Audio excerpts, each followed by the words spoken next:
تو الحمدللہ میں نے اسی فکر کے تحت ان تک جب یہ میسج کنوے کیا تو اللہ پاک کا بڑا احسان ہوا، فضل و کرم ہوا کہ میری پیاری والدہ محترمہ مرحومہ خدا غریق رحمت کرے کہ آپ نے اپنی وفات سے 1.5 ماہ قبل الحمدللہ آپ نے باقاعدہ مرزائیت پہ لانتے بھیجیں اور آپ نے اسلام قبول کر لیا۔ اس کے بعد میرے 2 بھائی الحمدللہ ان تک میں نے اپنا میسج کنوے کیا، اللہ پاک کا فضل و کرم ہوا کہ وہ ود فیملیز الحمدللہ۔ السلام علیکم دوستو، کیسے ہو آپ لوگ؟ امید ہے کہ آپ خوش ہوں گے، مزے میں ہوں گے۔ آج ہم جس ویڈیو کے بارے میں بات کرنے جا رہے ہیں وہ بہت ہی اہم ویڈیو ہے۔ ایسا ویڈیو کبھی کبھی ملتا ہے، کبھی 10 سال کے بعد، 5 سال کے بعد۔ اس ویڈیو کو پلیز ضرور دیکھ لیجئے گا کیونکہ یہ بہت ہی اچھا ویڈیو ہے کہ ایک مسلمان بھائی جو کہ پہلے قادیانی تھا بعد میں مسلمان ہوا، وہ کیوں ہوا مسلمان، کیا وجہ تھی،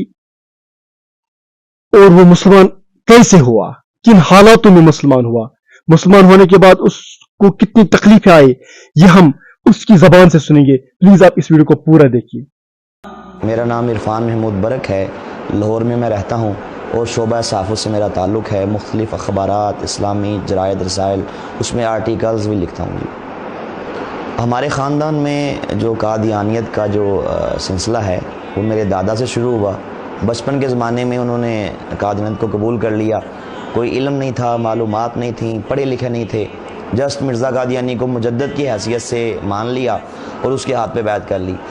اب قادیانی میرے دادے کو نعوذ باللہ صحابی رسول کہتے تھے، کیونکہ ان کا مذہبی عقیدہ ہے کہ جس کسی نے مرزا قادیانی کو مرزائیت کی حالت میں دیکھ لیا، اس پہ ایمان لے آیا، تو وہ کہتے ہیں کہ نعوذ باللہ وہ صحابی رسول کے درجے پہ فائز ہو جاتا ہے۔ تو میں نے بھی اسی ماحول میں آنکھ کھولی۔ میرے دادے کو لوگ دور دور سے دیکھنے کے لیے آتے تھے۔ ہمارا خالصتاً ایک مذہبی گھرانہ احمدیت کے حوالے سے مشہور تھا، ہمیں ایک مخلص احمدی کے طور پہ جانا جاتا تھا۔ تو اسی گھرانے میں نے بھی آنکھ کھولی۔ جب شعور کی آنکھ کھولی تو گردونواں میں نے سارا یہی قادیانیت کا ماحول دیکھا۔ اس میں یہ تھا کہ کافی وجوہات تھیں جو میرے قبول اسلام کے لیے کارگر ثابت ہوئیں۔ اس میں سمجھتا ہوں کہ ہمارے اہل محلہ کا رویہ وہ بڑا اہمیت کا حامل ہے، کیونکہ بچپن کے زمانے میں اکثر ہمارے محلے والوں سے یہ بات سنتا کہ وہ ہمارے بارے میں کہتے کہ آپ لوگ جو قادیانی ہیں، احمدی خود کو کہتے ہیں، آپ مسلمان نہیں ہیں۔ تو میں سوچتا کہ جب ہم کلمہ وہی پڑھتے ہیں، نمازیں وہی پڑھتے ہیں، روزے رکھتے ہیں، سارے دین اسلام کو مانتے ہیں، قرآن کو مانتے ہیں، احادیث کو مانتے ہیں، تو پھر کیا وجہ ہے کہ یہ لوگ ہمیں مسلمان ماننے کے لیے تیار کیوں نہیں ہیں؟ ہمارے اہل محلہ ہمارا بائیکاٹ کرتے، اگر ہمارے محلے میں کوئی تقریب ہوتی خوشی کی، اس میں ہمیں مدعو نہ کیا جاتا، کسی بھی قسم کے معاملات میں ہمیں ہماری مداخلت جو ہے وہ اس کو برداشت نہ کیا جاتا۔ تو ایک تو یہ میرے ذہن میں ایک بات کلک کی کہ کیا وجہ ہے کہ یہ لوگ باوجود اس کے کہ اس میں بڑے بڑے نیک لوگ ہیں، جسٹ اگر بات ہوتی ہمارے محلے کے لوگوں کی، سوچا جا سکتا تھا کہ اس میں ان کی کوئی ذاتی رنجش ہے، کوئی بات ہوتی ہمارے جناب علاقے کی، سٹی کی، ایک علاقے کی بات ہوتی تو ایسا بھی سمجھا جاتا۔ لیکن جب میں نے اس پہ تحقیقات کی تو پتہ یہ چلا کہ صرف ہمارے پاکستان کے علمائی مرزائیوں کو کافر نہیں کہتے، بلکہ پوری دنیا کے تمام علماء بشمول امام کعبہ مسجد نبوی شریف کے جو امام ہیں، غرض کہ پوری دنیا کے تمام مسلمان قادیانیوں کو مسلمان نہیں سمجھتے اور انہیں کافر سمجھتے ہیں۔ تو میں یہ سوچتا کہ آخر کیا وجہ ہے کہ کیا یہ لوگ قرآن نہیں پڑھتے، کیا یہ علماء احادیث نہیں پڑھتے، کیا ان کو یہ نہیں پتا کہ جو دل سے کلمہ پڑھے تو آپ اس کو مسلمان سمجھیں؟ لیکن یہ ہمارے اہل محلہ کا رویہ اور میری یہ سوچ علماء کے بارے میں، پوری دنیا کے علماء کے بارے میں مجھے ایک شاہراہ پہ گامزن کر گئی۔ وہ یہ تھی کہ میں نے سوچا کہ میں کیوں نہ ایک بار مرنے سے پہلے تحقیقات کروں، پڑھوں مرزائیت کی حقیقت کیا ہے۔ میں جسٹ خود کو اس لیے قادیانی کہتا ہوں، احمدی کہتا ہوں کہ میرے گھر والے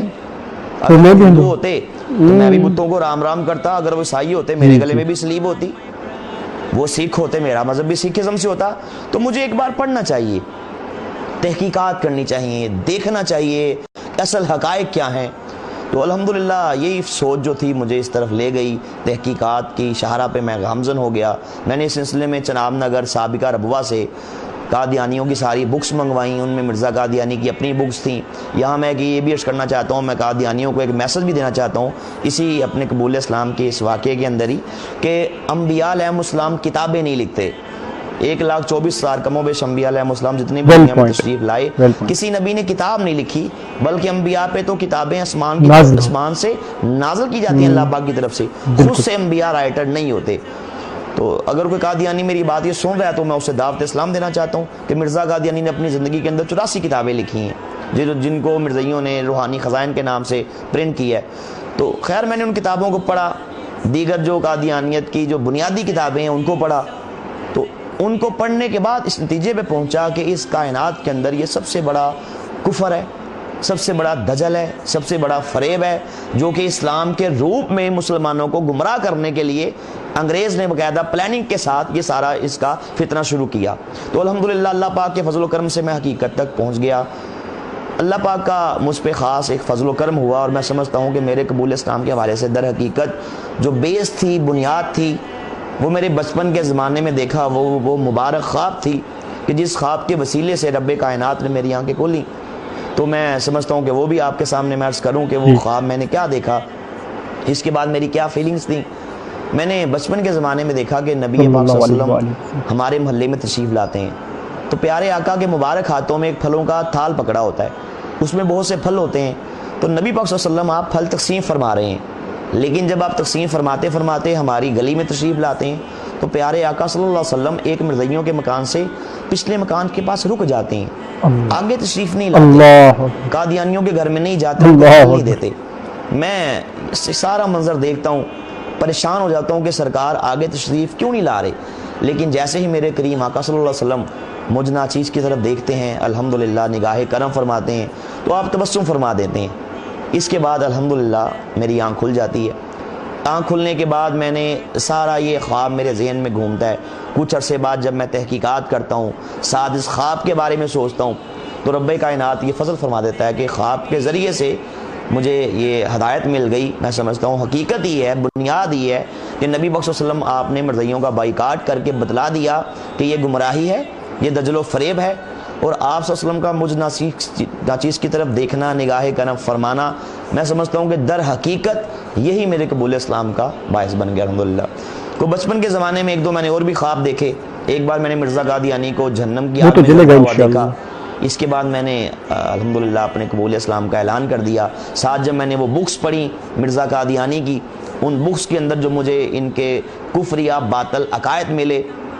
اس کے ذریعے سے میری اللہ پاک نے آنکھیں کھولیں۔ اور وہ عقائد کیا تھے کہ جن کتابوں کے اندر مرزا قادیانی نے نعوذ باللہ رب کائنات کو گالیاں دی تھیں، استغفر اللہ، اللہ پاک کے انبیاء کی شان میں نازیبہ کلمات کہے تھے، حضور نبی پاک صلی اللہ علیہ وسلم کی شان میں گستاخیاں کی تھیں، صحابہ کرام کے بارے میں نماز اللہ، استغفر اللہ، انتہائی غلیظ زبان استعمال کی تھی، امہات المومنین کو گالیاں دی تھیں، اہل بیت اطہار کے بارے میں نعوذ باللہ برا کہا تھا،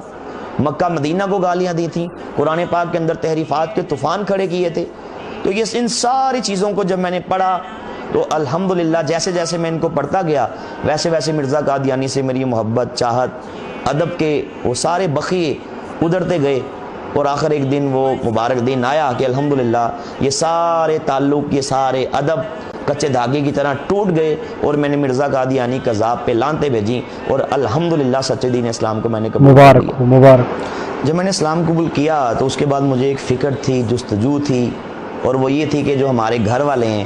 جیسا کہ میرے دادا ابو نے اس کو قبول کیا، اس کے بعد جو ہماری ساری فیملی تھی، خاندان، وہ ایک بھیڑ چال چلتے ہوئے، نہ کسی نے کچھ دیکھا، نہ کسی نے کچھ سوچا، وہ اس مرزائیت کے اندھے کنویں میں گرتے چلے گئے۔ تو مجھے یہ فکر تھی کہ میں ان کو کسی طرح سمجھاؤں، ان کو میں قائل کروں، دلائل سے ان کو بتاؤں کہ آپ لوگ گمراہ ہو چکے ہیں، اور آپ کا اگر آپ اسی میں گمراہی میں آپ کی موت ہو گئی تو ٹھکانہ جہنم ہے، جہاں پہ آپ کو کوئی نہیں نکال سکتا، کائنات کی کوئی طاقت، کوئی دولت آپ کو وہاں سے نہیں نکال سکتی۔ تو یہ فکر تھی کہ کسی طرح میرے پیارے، میرے گھر والے، میرے اپنے وہ جہنم کی آگ میں نہ چلے جائیں۔ اسی فکر کی وجہ سے میں نے الحمدللہ ان تک دعوت پہنچائی، اسلام کی میں نے ان کو تبلیغ کی، انہیں بتایا کہ جس کو آپ امام مہدی سمجھتے ہیں، مسیح موعود خیال کرتے ہیں، ذلی بروزی نبی مانتے ہیں، وہ کائنات کا بدترین کافر تھا، اس کی کیا عادات تھیں، اس کے کیا عقائد تھے، وہ کیا کچھ کہتا رہا، وہ امام مہدی نہیں تھا، وہ مسیح موعود نہیں تھا، وہ ذلی بروزی نبی نہیں تھا، بلکہ وہ سب سے بڑا جھوٹا تھا، کذاب تھا۔ تو الحمدللہ میں نے اسی فکر کے تحت ان تک جب یہ میسج کنوے کیا تو اللہ پاک کا بڑا احسان ہوا، فضل و کرم ہوا کہ میری پیاری والدہ محترمہ مرحومہ خدا غریق رحمت کرے کہ آپ نے اپنی وفات سے 1.5 ماہ قبل الحمدللہ آپ نے باقاعدہ مرزیت الحمدللہ رب العالمین، اور آپ نے اسلام قبول کر لیا۔ اس کے بعد میرے 2 بھائی الحمدللہ ان تک میں نے اپنا میسیج کنوے کیا، اللہ پاک کا فضل و کرم ہوا کہ وہ ود فیملیز الحمدللہ انہوں نے بھی مرزیت سے توبہ کی اور انہوں نے بھی اسلام قبول کر لیا۔ اس کے بعد میں نے ایک تہیہ کر لیا، جب سے میں نے اسلام قبول کیا اس دن سے لے کے کہ میں نے مرتے دم تک ختم نبوت کا کام کرنا ہے، اور اس اہم مقصد کے لیے میں نے، اگر جان جاتی ہے تو کوئی پرواہ نہیں ہے، مال جاتا ہے تو کوئی پرواہ نہیں ہے، ٹائم جاتا ہے تو کوئی پرواہ نہیں ہے، الحمدللہ اللہ پاک نے مجھے اس کا یہ ثمر دیا کہ اللہ پاک کے خاص فضل و کرم سے اب تک 150 سے زیادہ قادیانی الحمدللہ میری دعوت کے بعد انہوں نے الحمدللہ قبول کر لیا۔ میری والدہ نے الحمدللہ اپنے قبول اسلام کے بعد مجھے یہ وصیت کی تھی کہ اگر میں مر جاؤں تو کوئی قادیانی میرا جنازہ نہ پڑھے، میں مسلمان ہوں، مجھے الحمدللہ مسلمانوں کے قبرستان میں دفن کیا جائے، اور جو جنازہ ہے مسلمان عالم دین پڑھے اور مسلمان پڑھیں۔ تو ان کی وصیت کے مطابق جب ان کی ڈیتھ ہوئی تو میں نے گھر میں بات کی، ساری برادری ہماری اکٹھی ہو گئی، ایک طرف سارے رشتہ دار تھے قادیانی، تو لیکن میں نے اپنے والد صاحب سے کہہ دیا کہ آپ لوگ مسلمان نہیں ہیں، اور یہ شرعی مسئلہ ہے کہ کوئی بھی قادیانی کسی مسلمان کا جنازہ نہیں پڑھ سکتا، اور میری والدہ کی یہ وصیت ہے اس لیے آپ جنازہ نہیں پڑھ سکتے۔ خیر انہوں نے کافی زور لگانے کی کوشش کی، قادیانی بلوا لیے، قادیانی گنڈے آ گئے، اللہ کا فضل ہوا میں نے مسلمان دوستوں کو بلایا، علماء کرام تشریف لائے، تو الحمدللہ ہم نے باقاعدہ میری والدہ کا جنازہ ان سے چھینا، ایک مسلمان عالم دین نے ان کا جنازہ پڑھایا، اور مسلمانوں کے قبرستان کے اندر ان کی وصیت کے مطابق الحمدللہ ان کو دفن کیا۔ اسلام قبول کرنے کے بعد میرے گھر والوں کو میرا یہ قبول اسلام کا اعلان بڑا گراں گزرا۔ اب اس مقصد کے حل کے لیے انہوں نے شہر کے بڑے بڑے قادیانیوں کے مربی قادیانیوں کے مبلغ کو کہا جاتا ہے، تو ان کو بلانا شروع کر دیا کہ وہ مجھے گھر آ کے سمجھاتے کہ نعوذ باللہ دنیا کے اندر صرف ایک ہی دین سچا ہے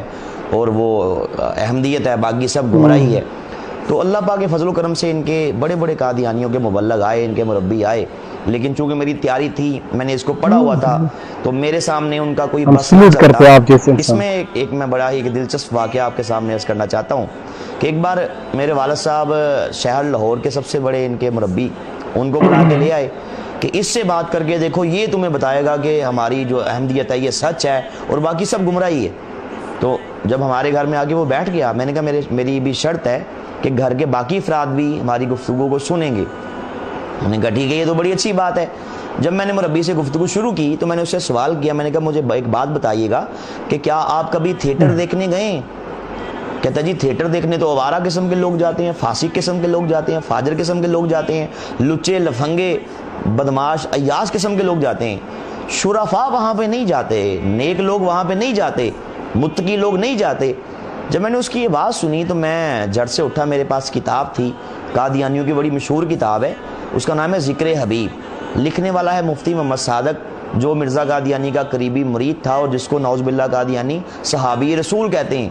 وہ میں کتاب اٹھا کے لے آیا، میں نے کہا جی مربی صاحب بتائیے گا یہ کتاب آپ کی ہے؟ انہوں نے کہا جی ہماری ہے۔ لکھنے والا مرزا صاحب کا مرید ہے؟ کہتے جی مرید ہے۔ آپ کے چندوں سے پرنٹ ہوئی ہے؟ جی ہم نے پرنٹ کی ہے۔ میں نے کہا اس کے اندر صفحہ 18 میں نے کھول کے پڑھنا شروع کیا، اس میں لکھا ہوا تھا، مفتی محمد صادق کہتا ہے کہ ایک بار میں تھیٹر چلا گیا جو مکان کے قریب ہی تھا، اور تماشا ختم ہونے پر 2 بجے رات کو واپس آیا۔ صبح منشی ظفر احمد صاحب یہ بھی قادیانی، انہوں نے مجھے دیکھ لیا عدم موجودگی میں، کہا کہ اچھا مرزا صاحب کے مرید بھی ہو، تھیٹر بھی جاتے ہو، تمہاری مرزا صاحب کے پاس جا کے شکایت کروں گا۔ آگے لکھا کہ جب وہ مرزا صاحب کے پاس پہنچا، جا کے شکایت کی کہ مفتی صاحب رات کو تھیٹر چلے گئے تھے۔ اب منشی ظفر احمد کا تو یہ نقطہ نگاہ تھا کہ یہ غلط اس نے کیا، لیکن آگے وہ کہتا ہے کہ مرزا صاحب نے جب سنا تو آپ نے فرمایا کہ ایک بار تو ہم بھی گئے تھے۔ میں نے مربی سے سوال کیا کہ مربی صاحب آپ نے کہا کہ تھیٹر دیکھنے آوارہ لوگ جاتے ہیں، تو آپ کا مرزا قادیانی پھر آپ نے خود ہی کہہ دیا آوارہ ہے، تھیٹر دیکھنے متقی لوگ نہیں جاتے، لعنت ہو، پھر آپ نے خود ہی کہہ دیا کہ آپ کی مرزا صاحب متقی نہیں ہے۔ اب کجا کہ میری وہ اس بات کا جواب دیتا، اس نے ایک چھوٹی سی بات کی کہ جی آپ آگے پڑھیں، آگے لکھا ہوا ہے کہ تاکہ معلوم ہو کہ وہاں پہ کیا ہوتا ہے۔ ان کا آپ نے درمیان کی بارہ لے لی، آگے پیچھے سے نہیں پڑھا۔ میں نے کہا مربی صاحب مجھے ایک بات بتائیے گا، معذرت کے ساتھ میں آپ کے سر پہ 100 جوتے مارتا ہوں، تو آپ کہیں گے یہ کیا؟ میں کہوں گا مربی صاحب تانگے معلوم ہے کیا ہوتا ہے؟ دنیا کے سارے چور چوری کریں، جج کے سامنے پیش ہوں، کہے چوری کی، کہے جی کی، تانگے معلوم کیا ہوتا ہے؟ آگے معلوم کیا ہوگا؟ کوئی شخص کسی کو ناحق قتل کر دے، پوچھے جج کیوں کیا، کہے تانگے معلوم کیا ہوتا ہے؟ دنیا کا خراب ہو جائے نظام بھی گا، خراب ہو جائے گا نا اس طرح۔ تو میں نے کہا یہ تو کوئی آپ کی دلیل نہیں، جب اللہ اس کے رسول نے روک دیا ایسی جگہوں کے پاس بھی نہیں جانا، تم جس کو نبی مانتے ہو پھر کیوں گیا؟ تو اللہ کے فضل سے وہ وہاں سے بھاگا۔ الحمدللہ اس کا ہمارے گھر میں بڑا اثر ہوا، ہلچل پیدا ہو گئی، ہمارے گھر کے باقی افراد سوچنے پہ مجبور ہو گئے۔ لیکن یہ تھا کہ ساتھ ساتھ میرے باپ نے مجھے ایک طرف سے تو یہ ذہنی ٹارچر یہ کیا، ساتھ ساتھ قتل کی دھمکیاں، جائیداد سے آگ کرنے کی دھمکیاں، گھر سے نکالے جانے کی دھمکیاں، سائیکل چھین لی، کالج کی فیس روک لی، غرض کے جتنے بھی وہ اپنی طرف سے ریاکشن کر سکتا تھا انہوں نے کیا، کہ ان کی کوشش تھی کہ کسی طرح یہ دوبارہ قادیانی ہو جائے۔ میرے قبول اسلام کے بعد اللہ پاک نے مجھ سے کام لیا کہ الحمدللہ میں نے قادیانی مذہب کے بارے میں، مرزا قادیانی کی عادات کے بارے میں، مرزا قادیانی کی گھٹیا حرکات کے بارے میں، اس کے باطل نظریات و عقائد کے بارے میں ایک کتاب لکھی، ایک بڑے ہی اچھوتے ٹاپک پہ منفرد انداز میں۔ کتاب کا نام ہے قادیانیت، اسلام اور سائنس کے ٹہرے میں۔ الحمدللہ اس کتاب کے اندر میں نے ایک نیا رخ، اس پہلو نئے رخ سے اس پہ میں نے کام کیا، نئے انداز سے میں نے کام کیا کہ میں نے اللہ پاک کے کلام سے، قرآن پاک سے، احادیث رسول سے، ماڈرن سائنس سے، عقل انسانی سے، لاجک سے، بڑے بڑے نفسیات کے ماہرین ان کی تحقیقات سے اور قادیانی کتب کے ریفرنسز سے یہ بات ثابت کی کہ قادیانی جس کو اللہ کا نبی مانتے ہیں، رسول مانتے ہیں، میں نے بکس کے اندر باقاعدہ یہ بات ثابت کی، ان بکس کے ذریعے سے اپنی بک کے اندر الحمدللہ کہ مرزا قادیانی کو ایک شریف انسان کہنا بھی توہین ہے۔ الحمدللہ اس کتاب کا انگلش میں اس کی ٹرانسلیشن ہوئی، پہلے انڈیا کے اندر ہوئی، بعد میں ملک پاکستان میں ہمارے حکومت پنجاب کے سیکرٹری ہیں جناب محترم احمد علی ظفر صاحب، انہوں نے اس کتاب کی انگلش میں ٹرانسلیشن پاکستان میں کی، سندھی زبان میں ہوئی، اور الحمدللہ میں نے یہ بک ان کے مرزائیوں کے 5ویں خلیفہ مرزا مسرور کو بھیجی اور میں نے اسے کہا کہ مجھے اس کا جواب دو، اور باوجود بارہا یاد دہانی کے آج تک دنیا کا کوئی بھی بڑے سے بڑا قادیانی اس کتاب کا جواب نہیں دے پایا۔ الحمدللہ اللہ پاک کا یہ خاص فضل و کرم ہوا کہ یہ کتاب پڑھ کے اب تک سینکڑوں قادیانی راست پہ آ چکے ہیں، انہوں نے اسلام قبول کر لیا الحمدللہ۔ اسلام قبول کرنے کے بعد میری زندگی کا یہ مشن ہے، یہ مقصد ہے کہ میں مرتے دم تک انشاءاللہ میں نے 2 کام کرنے ہیں۔ ایک تو یہ کہ جو ہمارے مسلمان بھائی ہیں جن کو نہیں پتہ مرزائیت کے فتنے کا، جن کو نہیں پتہ ختم نبوت کے عقیدے کی اہمیت کا، ان تک یہ میسج کنوے کیا جائے اور انہیں بتایا جائے کہ اصل حقائق کیا ہیں، آپ مرزائیوں سے تعلقات نہ رکھیں کہ آپ کا ایمان وہ برباد کر دیں گے، ان کی گمراہی کیا ہے، ان کے باطل عقائد نظریات کیا ہیں۔ الحمدللہ اس کا بہت فائدہ ہوا اور ہزاروں مسلمانوں نے میری گفتگو سننے کے بعد الحمدللہ مرزائیوں سے انہوں نے لا تعلقی کا اظہار کیا۔ دوسرا میری زندگی کا جو اس کے بعد جو سب سے بڑا مقصد ہے، مشن ہے، وہ یہ ہے کہ قادیانیوں تک بھی اسلام کی دعوت کو پہنچایا جائے۔ میں اپنے مسلمان بھائیوں کو ایک میسج دینا چاہتا ہوں اور وہ یہ ہے کہ مرتے دم تک نبی علیہ السلام کی ختم نبوت پہ ایمان رکھیں، اس کا دفاع کریں، عزت رسول کا پہرا دیں۔ بے شک کائنات میں اس سے بڑھ کے اعلیٰ بہتر کام اور کوئی نہیں ہے۔ عزت رسول کا پہرا اللہ کے ہاں اس کا بہت مقام ہے۔ وہ شخص جو ختم نبوت کے تحفظ کا کام کرتا ہے اللہ کے یہاں اس کی بڑی فضیلت ہے، اس کا بڑا مقام ہے، اس کا بڑا درجہ ہے۔ تو میں اسی پہ عرض کرنا چاہتا ہوں کہ انشاءاللہ اللہ تعالی ہمیں روشنی کی طرف رکھے، ہمیں اندھیروں سے بچائے، ہمیں گمراہی کی طرف سے بچائے، ہمیں فتنوں سے بچائے، اور اللہ پاک ہمارا خاتمہ اسلام پہ کرے، اسلام پہ ہی زندگی گزار کے انشاءاللہ اسلام پہ ہمارا خاتمہ کرے۔